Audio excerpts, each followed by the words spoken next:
screen a little bit. So your attitude to Pluto, so where Pluto is in your natal chart, the outer planets, you don't see them directly. You don't see Uranus, Neptune, Pluto as functions you can deal with, like Mercury or Venus or Mars or Jupiter or Saturn as the planet, as the noble planets you can see. They're hidden. The excitement principle and the shock or disruption from the insecurity from Uranus, or the vision and the dream and the gullibility, the rapture and the sorrow and the guilt from Neptune, and the reality, confrontation of truth, the fear and the truth of Pluto. So the truth, what's true? On a certain level, it's tied up to, is there a God or isn't there a God? If you don't believe in a God, if there's no God, well, Pluto becomes, you've empowered Pluto to a certain degree. This is reality. It's got to play out like this. I'm only living this life, or this is it. So that's Pluto. If you believe there's a God, then there's a disillusionment or disenchantment, of breaking up of the image of the illusions, and the letting go of fear, and a beginning of grace or faith or other things can come in. So Pluto isn't, a lot of people will, Jeff Green does this especially, he talks about the outer planets, Uranus, Neptune, Pluto, as angels that cause these great difficulties in your life, but they open up higher qualities, but once you learn to let go of them or get beyond them or tune into them, the good energy of them. So they're really just reflecting the light of the sun, and only a little bit gets reflected by Pluto. And you can't even see it. Even in a regular telescope, you're hardly going to, you're not going to see it. Just look like a dot. But this confrontation, what's true, what's not? Well, if you're a really faithful, church-going, faithful doesn't have to be church-going, but if you're a religious person and you marry a non-religious person and you're going to decide how to bring up your kid, there's going to be some confrontation, some Pluto reality checks of which way is this going to go? What are we going to do? What do we have to, what don't we do? Same way as if your kid goes up and gets in trouble, how are you going to deal with it? Or if you're bringing up your kid and you get in trouble, what's going to happen? If you get cut off from your kid, or just, whoa, it can just be, there's things, if your kid's faced, got a problem, or handicap, you're going to have to deal with it. So this dealing with it, having to face things, that's Pluto. I guess Clint Eastwood said it very well. Okay, go ahead, make my day. Okay, God, make my day. As soon as you say it, you say, did I say that? Oh, and you have to deal with it. So if it's just everybody's in it for themselves, fight for yourself, and that's your attitude, that attitude is going to crystallize.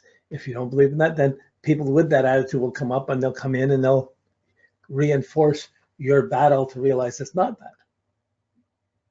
So there is a healing working with Pluto to get rid of fears, to get beyond fears. How do you get beyond fear when fear seems so real? How do you get beyond? It's like, usually when I say Pluto is a planet of truth, you have to be truthful to deal with Pluto. If you're trying to avoid the truth, if you're trying to sell out, if you think, like, I want to be the star, I want to be the star, oh, I can't do this, I'll never do this, I can never do this. You're putting in a fear that's not true. Or you're having to, you set it up so now you have to live up to the consequences of what you've done. So it's, the Pluto is forcing this issue of truth. And when it comes up, fears build up in certain ways, and wham, when Pluto's there, you're going to have to deal with them. That's going to mark the time when you have to deal with truth. If you deal with it right away and straight on, it's just a matter of fact thing, you're dealing with it. A friend of mine had a handicap, had a daughter who was born with missing 2 feet, missing one hand, and had a stub of one hand and had a small hand with a few fingers, with some fingers on the right hand, and part of one heel. And she was born that way. And the by the time she was, that was normal to her. That's what she grew up with. But so she had to crawl around or whatever, move around, and wasn't able to do the same things everyone else could do. But by the time she was 2, this little girl wanted to be a dancer. Look at the dream. But Her parents got her into a Waldorf school where they dance the alphabet and they teach things. And by the time I went and saw a performance of hers when she was 18, and she was with about 30, 40 other people doing the performance, and I couldn't tell. She didn't stand out from all the others, even though she was using gravity to move her legs. I couldn't see that from the difference of people using muscles and jumping. It really didn't stand out noticeable. So anything could be done, but my pain point was the parents didn't make an issue. You can't do this. When she was a teenager and she wanted to be driven to school or wanted to go out somewhere to drive me to go get a coffee or go see my friend. No, go take a bus or go yourself. She had to go do things anyways. So the father was sure, he just go do it. Don't wimp to me about it. This is your normal. The mother was terrified by this and felt guilty, but this was always trying to cater to her. And this was their battle going on, but the child grew up intelligent, healthy, and instead of thinking handicap, when we get up, we put on our shoes. When she got up, she put on her feet, on her legs. Dealable. That's the truth. You know, and another Pluto expression, I had a friend, I met this man, and he had two thumbs. Well, he had three thumbs. On one hand, his thumb had branched, and there were two thumbs branching out from the one stem of the thumb. He had two thumbs. I said, wow, what happened? He says, nothing. You know, what happened to you? What happened to your thumb? And nothing. It's always been like that.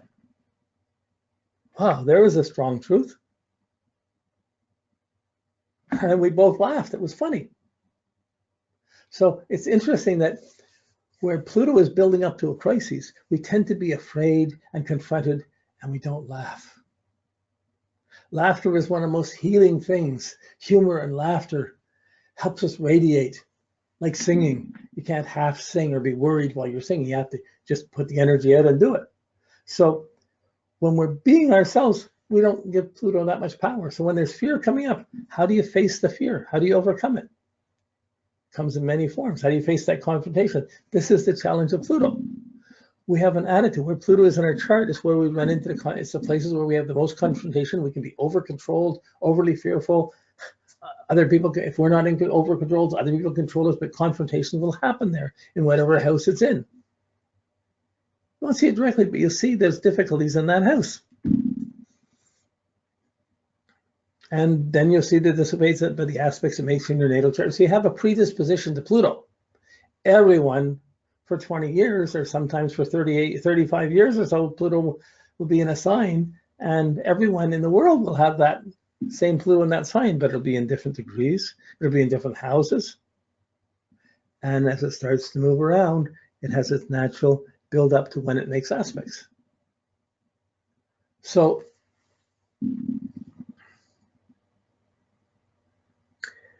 you come to understand Pluto more as you see it through the transits.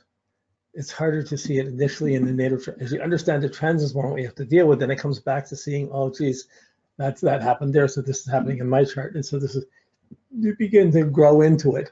But really, the growing into Pluto successfully is the transcending it, taking the power, dealing with confrontations, facing reality checks, and being truthful. But the minute you're not truthful with Pluto, the powers that be in the universe around us will pile up 10 times or 100 times and dump on you for not being truthful. Whether it says there a God or isn't there. If there's a God, you say there isn't. Okay, how does that pile up? If there is, like, many of the difficult things in life happen because it evolves, it's evolving to a deeper consciousness or deeper awareness, and we learn to transcend it. So there's one way of looking at the chart, how to manipulate things in life and how to navigate the most out of our life, to be the most we can. There's another side of how do we transcend that and find our heart and go into our mystical sides. In which case, each of the planets is a puzzle, well, a root of a tree that's upside down, and it branches out as we develop our spiritual insights. Wow. I guess, okay. So it's kind of like, what would you say, astrology? Astrology would be rules. It's like, once you've completely understood the laws of correspondence and the laws of continuity, you've fathomed astrology. But by the time you complete that and you have that fathoming and that comprehension, You begin to enter the tempo and you take the first step on the path to silence that goes beyond time. Another thing, very speculative to some people, but these concepts are tied up to facing truth and facing realities. If you're getting away with things, if you're pulling off a charade or something like this and Pluto comes up, it's going to be obvious. These things are going to come up. For a kid, it can come up. There's a bully in school that they're terrified of. So there's one thing of the bullying and the physical force and that. There's nothing of how fearful or how confronting one can get or how far you'll take it. So it's like Mars times 10 or times 100. It's like it's on another level, and it really has this intensity.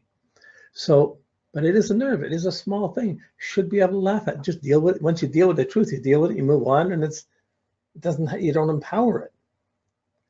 In the meantime, it's confronting. Are you in control? Are you dealing with it? Are you dealing with what's this? It does this audit every degree it goes through in your life. It moves from 1 degree to another degree. You can watch it go through the symbols of each degree as it's going around your chart. And you'll see how that works out in your life. But it'll be working out. You can look at history from the meaning of that degree that Pluto's in, and see the meaning of it, and watch the world unfold by that. Then you see how much you're making of that. Okay, so Pluto,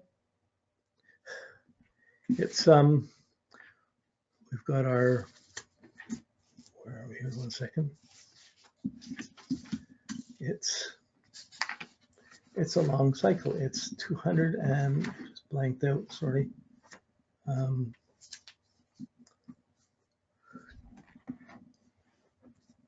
It's a 248, 49-year cycle to go around the sun. That's three lifetimes more than one. Okay, so it's quite an extreme cycle. However, its orbit is very eccentric and extreme also. So much so that for 21 years out of every, let's see, two cycles of Pluto is the same as 3 cycles of Neptune. Is that how it goes? 2 cycles of Pluto, 3 cycles of Neptune. Yeah, I think that's how it goes. So every conjunction of Neptune and Pluto has happened in Gemini for the last 10,000 years. Every opposition has happened with Pluto in Gemini and Neptune and Sag.